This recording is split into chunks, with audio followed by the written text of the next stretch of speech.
సంవత్సరకాల Bible పఠన ప్రణాళికలో 73వ రోజు మార్చ్ 13వ తారీఖు. ఈనాటి అనుదిన బైబిల్ పఠనంలో 4 అధ్యాయములు. అపోస్తలుడైన పౌలు తీతుకు రాసిన పత్రికలోని 1వ అధ్యాయము, 2వ అధ్యాయము, 3వ అధ్యాయము మరియు అపోస్తలుడైన పౌలు ఫిలోమోనుకు రాసిన పత్రికలోని 1 అధ్యాయము. ఈనాటి భాగంలోని 4 అధ్యాయములలో మొదటి అధ్యాయము మన ప్రభువును రక్షకుడునైన యేసుక్రీస్తును గూర్చిన క్రొత్త నిబంధన గ్రంథములోని 17వ పుస్తకము మరియు పరిశుద్ధ గ్రంథములోని 56వ పుస్తకము అయిన అపోస్తలుడైన పౌలు తీతుకు వ్రాసిన పత్రిక ప్రారంభము. తీతుకు వ్రాసిన పత్రిక 1వ అధ్యాయంలో ఉన్న 16 వచనములు. దేవుడు ఏర్పరచుకునిన వారి విశ్వాసము నిమిత్తమును నిత్య జీవమును గూర్చిన నిరీక్షణతో కూడిన భక్తికి ఆధారమగు సత్య విషయమైన అనుభవ జ్ఞానము నిమిత్తమును దేవుని దాసుడును యేసుక్రీస్తు అపోస్తలుడునైన పౌలు మన అందరి విశ్వాస విషయములో నా నిజమైన కుమారుడగు తీతుకు శుభమని చెప్పి వ్రాయినది. ఆ నిత్య జీవమును అబద్ధమాడనేరని దేవుడు అనాది కాలమందే వాగ్దానము చేసెను గాని ఇప్పుడు మన రక్షకుడైన దేవుని ఆజ్ఞ ప్రకారము నాకు అప్పగింపబడిన సువార్త ప్రకటన వలన తన వాక్యమును యుక్త కాలములయందు బయలుపరచెను. తండ్రి అయిన దేవుని నుండియు మన రక్షకుడైన క్రీస్తు యేసు నుండియు కృపయు కనికరమును సమాధానమును నీకు కలుగునుగాక. తీతుకు వ్రాసిన పత్రిక 1వ అధ్యాయము 5వ వచనము నుండి.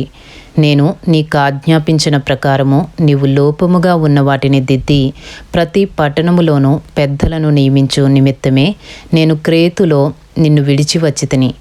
ఎవడైనను నిందారహితుడును ఏక పత్ని పురుషుడును దుర్వ్యాపార విషయము నేరము మోపబడని వారై అవిధేయులు కాక విశ్వాసులైన పిల్లలు గలవాడునయ్యున్న ఎడల అట్టివానిని పెద్దగా నియమింపవచ్చును.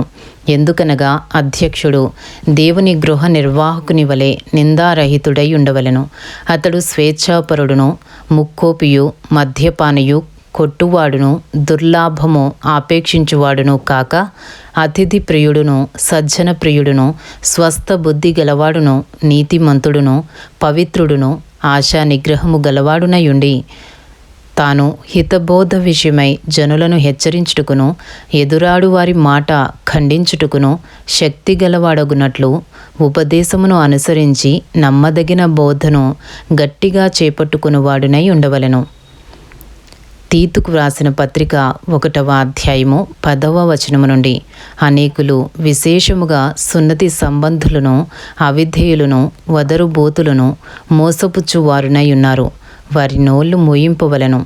అట్టివారు ఉపదేశింపకూడని వాటిని దుర్లాభము కొరకు ఉపదేశించుచు కుటుంబములనే పాడు చేయుచున్నారు.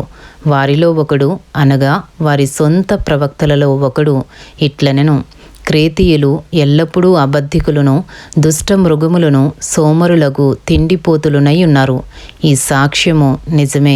ఈ హేతువు చేత వారు యూదుల కల్పనా కథలను సత్యము నుండి తొలగిపోవునట్టి మనుష్యుల కట్టడలను లక్ష్యపెట్టక విశ్వాస విషయమున స్వస్థులగు నిమిత్తము వారిని కఠినముగా గద్దింపుము.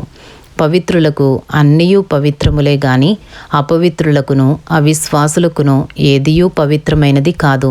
వారి మనస్సును వారి మనస్సాక్షియు అపవిత్రపరచబడి ఉన్నవి.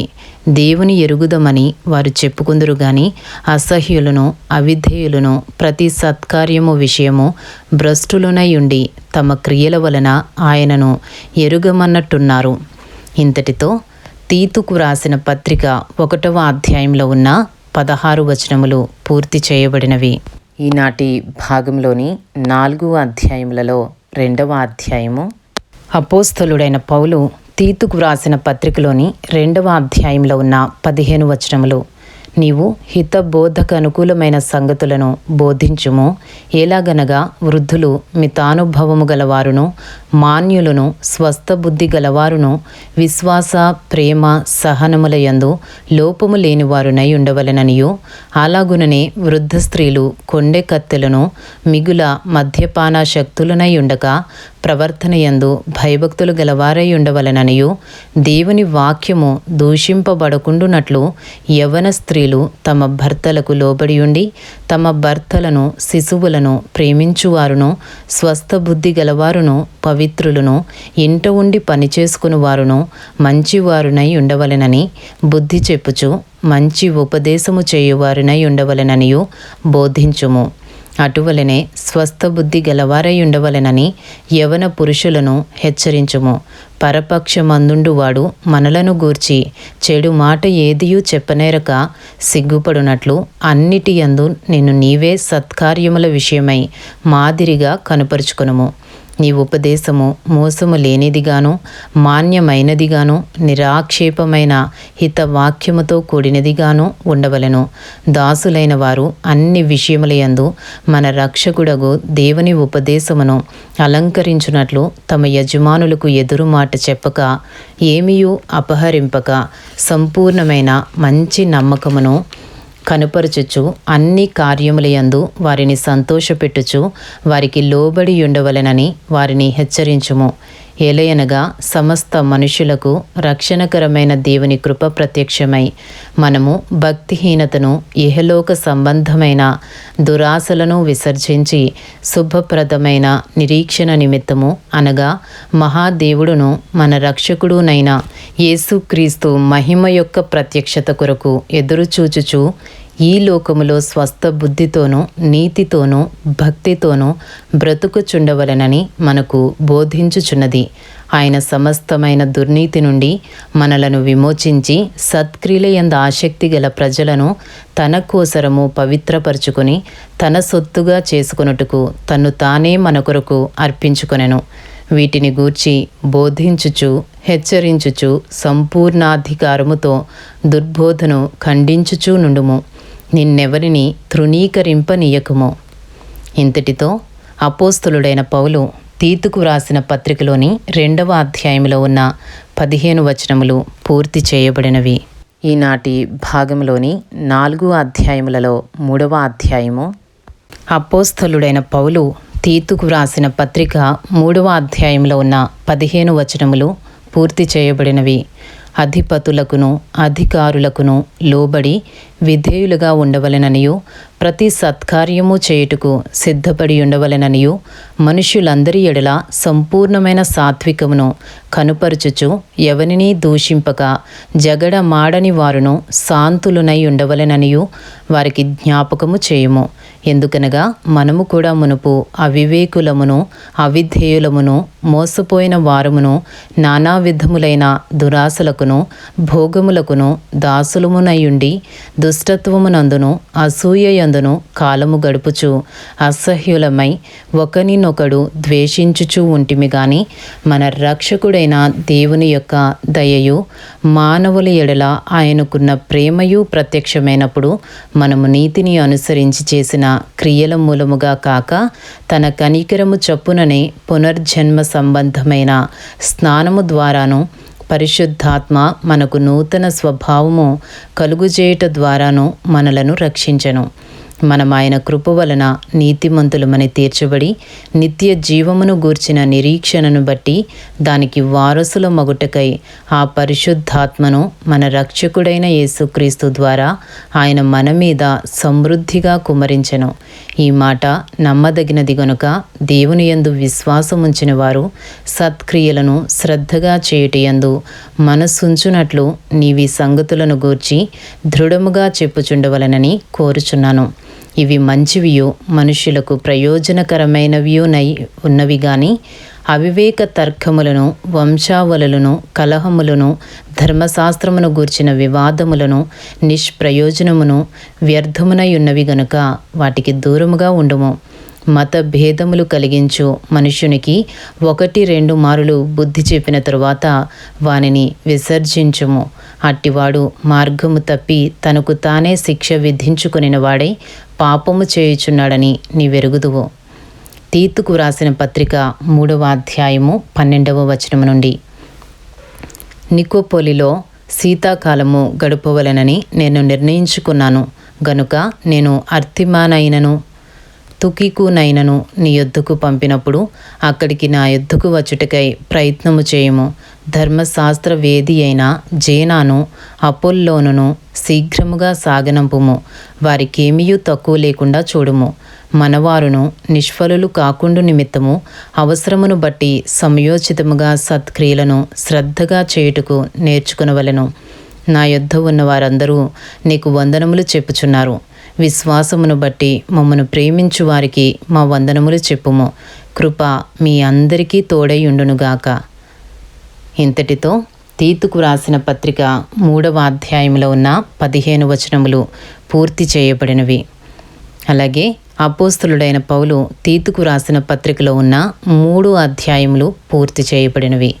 ఇంతటితో క్రొత్త నిబంధన గ్రంథంలోని 17వ పుస్తకము మరియు పరిశుద్ధ గ్రంథంలోని 56వ పుస్తకము అయిన అపోస్తలుడైన పౌలు తీతుకు వ్రాసిన పత్రిక సమాప్తము. ఈనాటి భాగంలోని 4 అధ్యాయములలో 4వ అధ్యాయము మన ప్రభువును రక్షకుడునైన యేసుక్రీస్తును గూర్చిన క్రొత్త నిబంధన గ్రంథంలోని 18వ పుస్తకము మరియు పరిశుద్ధ గ్రంథంలోని 57వ పుస్తకము అయిన అపోస్తలుడైన పౌలు ఫిలోమోనుకు వ్రాసిన పత్రిక ప్రారంభము. ఫిలోమోనుకు వ్రాసిన పత్రిక 1వ అధ్యాయంలో ఉన్న 25 వచనములు.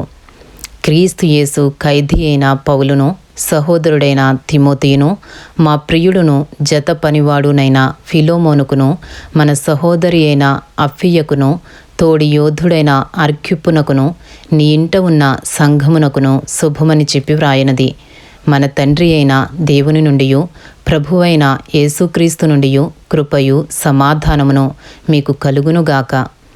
నీ ప్రేమను గూర్చియు ప్రభువైన యేసు ఎడలను సమస్త పరిశుద్ధుల ఎడలను నీకు కలిగియున్న విశ్వాసమును గూర్చియు నేను విని నా ప్రార్థనలయందు నీ నిమిత్తము విజ్ఞాపనము చేయుచు ఎల్లప్పుడూ నా దేవునికి కృతజ్ఞతాస్తుతులు చెల్లించుచు క్రీస్తును బట్టి మీ అందున్న ప్రతి శ్రేష్టమైన వరము విషయమై నీవు అనుభవపూర్వకముగా ఎరుగుట వలన ఇతరులు నీ విశ్వాసమందు పాలివారొగుట అనునది కార్యకారి కావలేనని వేడుకొనుచున్నాను. సహోదరుడా, పరిశుద్ధుల హృదయములు నీ మూలముగా విశ్రాంతి పొందినందున నీ ప్రేమను బట్టి నాకు విశేషమైన ఆనందమును ఆదరణయు కలిగెను. ఫిలోమోనుకు వ్రాసిన పత్రిక 1వ అధ్యాయము 8వ వచనము నుండి. కావున యుక్తమైన దానిని గూర్చి నీకు ఆజ్ఞాపించుటకు క్రీస్తునందు నాకు బహుధైర్యము కలిగియున్నను. వృద్ధుడను ఇప్పుడు క్రీస్తు యేసు ఖైదీనయ్యున్న పౌలను నేను ప్రేమను బట్టి వేడుకొనుట మరీ మంచిదనుకొని నా బంధకములలో నేను కనిన నా కుమారుడగు ఒనేసిము కోసరము నిన్ను వేడుకొనుచున్నాను. అతడు మునుపు నీకు నిష్ప్రయోజనమైన వాడే గాని ఇప్పుడు నీకును నాకును ప్రయోజనకరమైన వాడాయను. నా ప్రాణము వంటి వాడైన అతనిని నీ యొద్దకు తిరిగి పంపియున్నాను. నేను సువార్త కొరకు బంధకములో ఉండగా నీకు ప్రతిగా అతడు నాకు పరిచారము చేయు నిమిత్తము నా యుద్ధ అతని నుంచుకొనవలెనని ఉంటిని గాని నీ ఉపకారము బలవంతము చేతనైనట్టు కాక స్వేచ్ఛాపూర్వకమైనదిగా ఉండవలెనని నీ సమ్మతి లేక ఏమీయూ చేయుటకు నాకు ఇష్టము లేదు. అతడికి మీదట దాసుడుగా ఉండక దాసుని కంటే ఎక్కువ వాడుగాను ప్రియ సహోదరుడుగాను విశేషముగా నాకును శరీర విషయమును ప్రభువు విషయమును మరి విశేషముగా నీకును ప్రియ సహోదరుడుగాను నీ యొద్ద ఎల్లప్పుడూ ఉండుటకే కాబోలు అతడు కొద్ది కాలము నిన్ను ఎడబాసియుండెను. కాబట్టి నీవు నన్ను నీతో పాలివానిగా ఎంచిన ఎడల నన్ను చేర్చుకున్నట్టు అతనిని చేర్చుకునుము. అతడు నీకు ఏ నష్టమైనను కలుగజేసిన ఎడలను నీకు ఏమైనా రుణమున్న ఎడలను అది నా లెక్కలో చేర్చుము. పౌలను నేను నా స్వహస్తముతో ఈ మాట వ్రాయుచున్నాను, అది నేనే తీర్తును. అయినను నీ ఆత్మ విషయంలో నీవే నాకు రుణపడి ఉన్నావని నేను చెప్పనేలా? అవును సహోదరుడా, ప్రభువునందు నీ వలన నాకు ఆనందము కలుగనిమ్ము.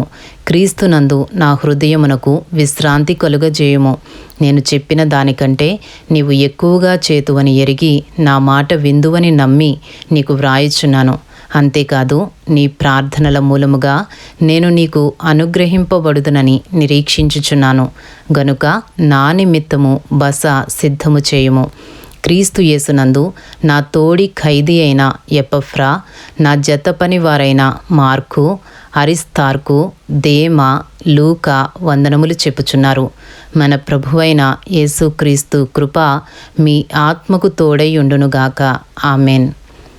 ఇంతటితో అపోస్తలుడైన పౌలు ఫిలోమోనుకు వ్రాసిన పత్రిక 1వ అధ్యాయంలో ఉన్న 25 వచనములు పూర్తి చేయబడినవి. అలాగే ఫిలోమోనుకు వ్రాసిన పత్రికలో ఉన్న 1 అధ్యాయము పూర్తి చేయబడినది.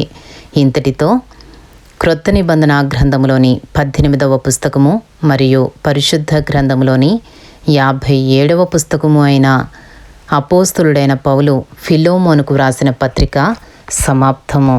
ఈనాటి భాగంలోని 4 అధ్యాయములు అపోస్తలుడైన పౌలు తీతుకు వ్రాసిన పత్రిక 1వ అధ్యాయము, 2వ అధ్యాయము, 3వ అధ్యాయము మరియు అపోస్తలుడైన పౌలు ఫిలోమోనుకు వ్రాసిన పత్రిక 1 అధ్యాయము పూర్తి చేయబడినవి. Thank you lord.